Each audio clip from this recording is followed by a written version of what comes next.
Don't you just love those stories where like a specialist doctor quits his six-figure job and then goes to his garage to bake macarons and like hush puppies?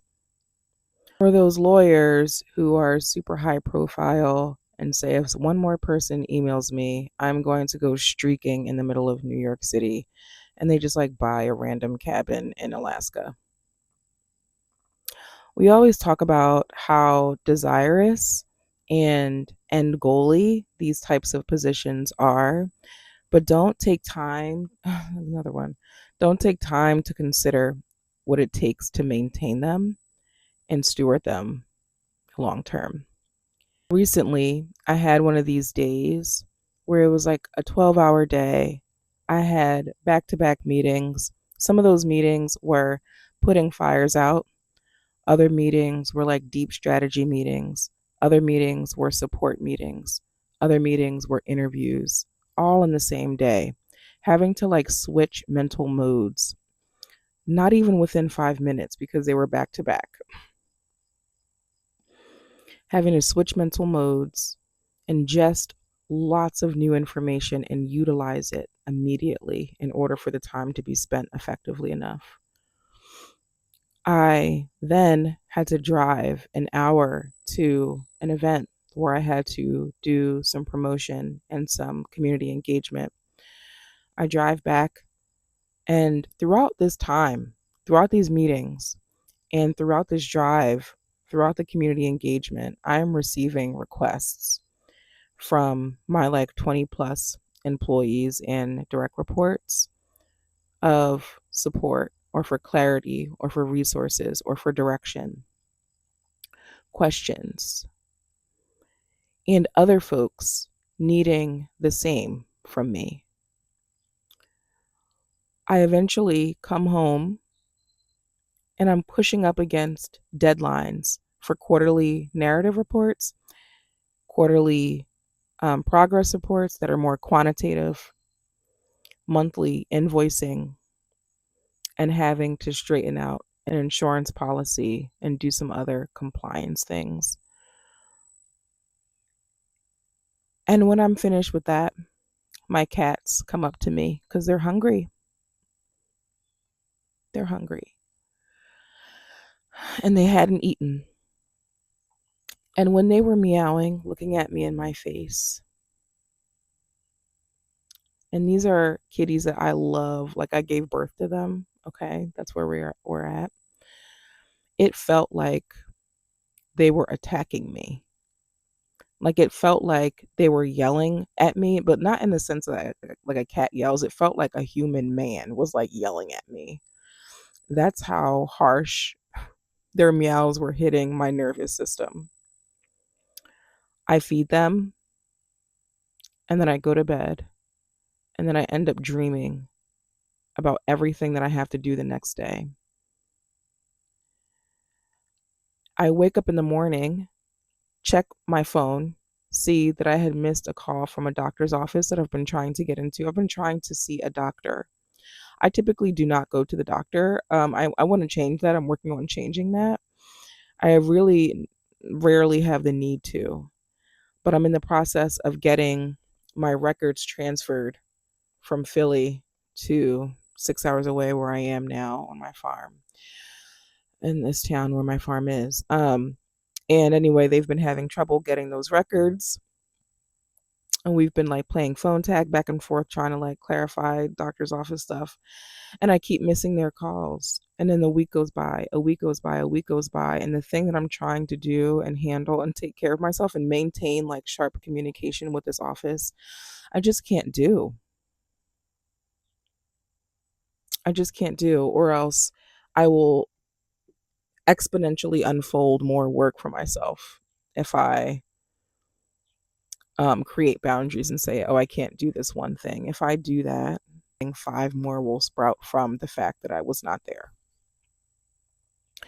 And there comes a point where exhaustion becomes burnout. I'm not an expert.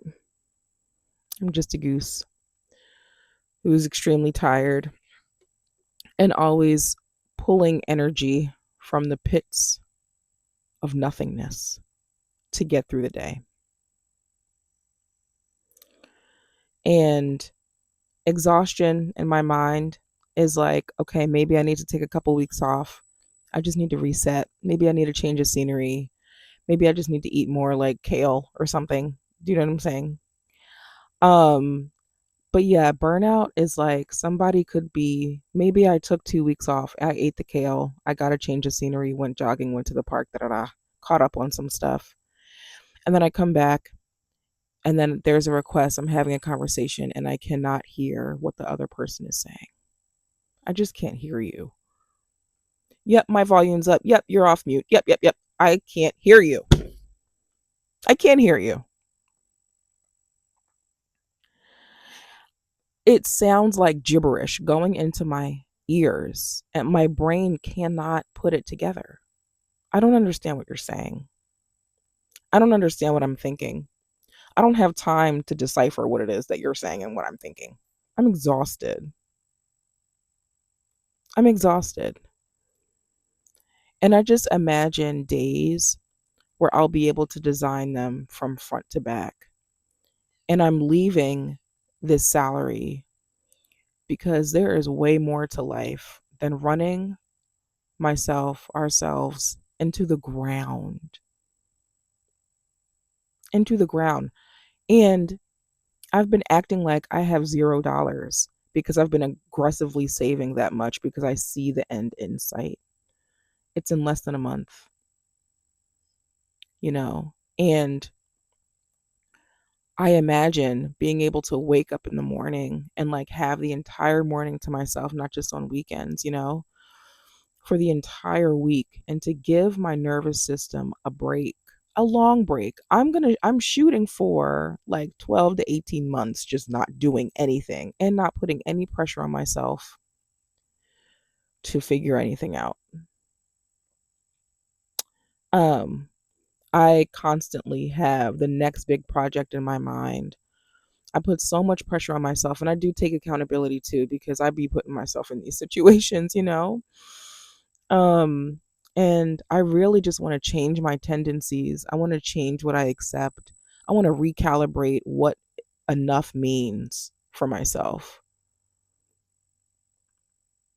It's so easy to point the finger at America. I mean, it's so easy to point the finger at Bob. It's easy to point the finger at work culture. But then there comes a certain point where it's just like, with all that, all the same, what are you going to do about it? What are you going to do about it? How are you going to exit? And that's what I've been talking a lot about on this channel of just like rethinking my limiting beliefs in order to help myself make different decisions, strategizing on how to exit toxic situations that I put myself in, and I allow access to my mind and my body and my nervous system that is just shot. Asking myself really big questions and processing them out loud so that I realize that I do not have to shy away from things that bring true value. True value, you know? This will be such a big change.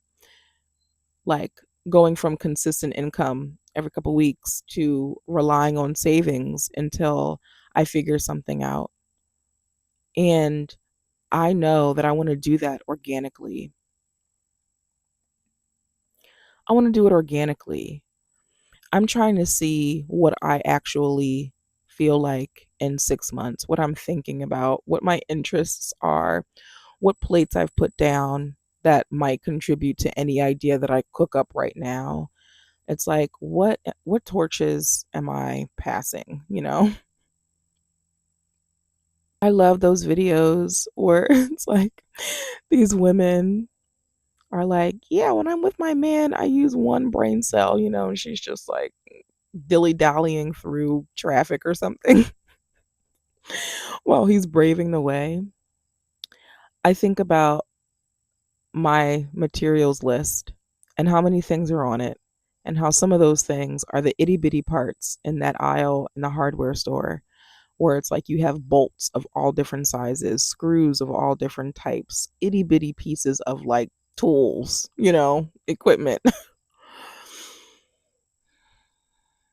And yeah, like while I'm not partnered, I can still adopt that energy to dilly dally in that aisle that it always takes me like an hour to actually find the part that I'm looking for. To just go up to an employee. I be talking about the hardware store a lot, dog. This is crazy. This is crazy. This is an emerging trend of mine. If you watch my previous videos, I just be talking about Home Depot and like all my experiences in Home Depot. That is so strange.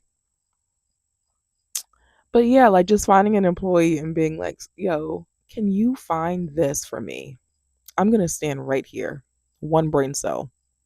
One brain cell Jesse. That's gonna be my name for the next 18 months. It was around those 12-hour days that were like back to back days that I realized, okay, it is time for a change. And I started waking up super early, spending more time with myself to like use my best energy in the day to figure out what my plan would be for months and months and months. And it's crazy that we're months in to what the plan is, which is just like, yeah, leaving my home, closing the farm, leaving my job, and moving across the Atlantic to find some rest and slowness in Spain. And I am so happy that I'm gifting this to myself, because I love, this is one of my children. I love what my ambition has brought me. Um, I love the things that I have learned and the systems that I have built and the projects that I've stewarded. Um, but I have never done anything like this before. I've never done anything like this before.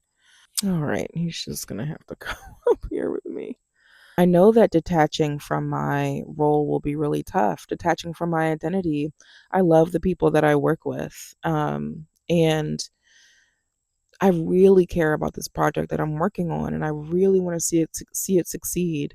People that I respect and care about and myself have poured so much into it, um, and put so many bones together and then put meat on those bones. And now we're making the thing walk. And it's like, man, walking away from it is going to sting. But if I stay, I will be flattened to the ground.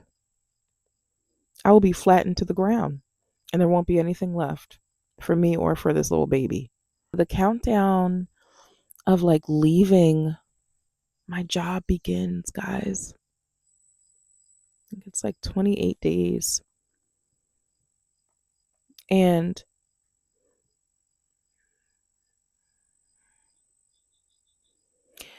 and especially during a time where we're going to be welcoming in like colder months, I am a sucker for a good hearty bowl of soup next to a fire, next to a window where it's raining or it's snowing and I'm watching a movie. I'm curled up, like entering into a season of rest during a chillier times is where it's at. So yeah, I'm really excited that it's happening then, so that by the time spring comes, I'll have some more energy to me. But yeah, if you are feeling burnt out, I understand. I understand. And I welcome you to utilize any bit of agency that you have to think about ways to bake in some margin to your days, to give yourself more options than this path that you're on. Because there's so much life to live, but if we don't have the energy or the time to experience it, then what? We're just gonna be 67, like, and retire, and then maybe have some time and energy to live. There's smarter ways to do things. There's smarter ways to get money. There's smarter ways to work and to live. We don't have to accept any of the narratives or the systems that exist. We can operate within them to create our own. What does that look like for you? What does that look like? That's the questions I'll be asking myself, you know? What does it look like for you? What does your ideal Thursday look like? Random day during the week. What do you want that to look like? And like, what needs to happen in order to get it done? Because I'm so tired of having too little um mental energy to think about a way out versus just like continuing to trudge forward. Mm-mm. Mm-mm. Mm-mm. Those days are over. Those days are over. So, anyway, if you're interested in this entire release from burnout journey, if you're interested in hearing more about my move abroad and like the visa process and closing down this farm, I encourage you to follow along. I'm on this daily YouTube posting journey um, to document all of that in the messy middle, but also using YouTube as a tool to just like hear my thoughts out loud, use my voice more, and overcome my fear of being seen. And anyway, if any of that, yeah, if any of that interests you, I welcome you to follow along and subscribe. And until tomorrow, until next time, I will see you guys then. Bye.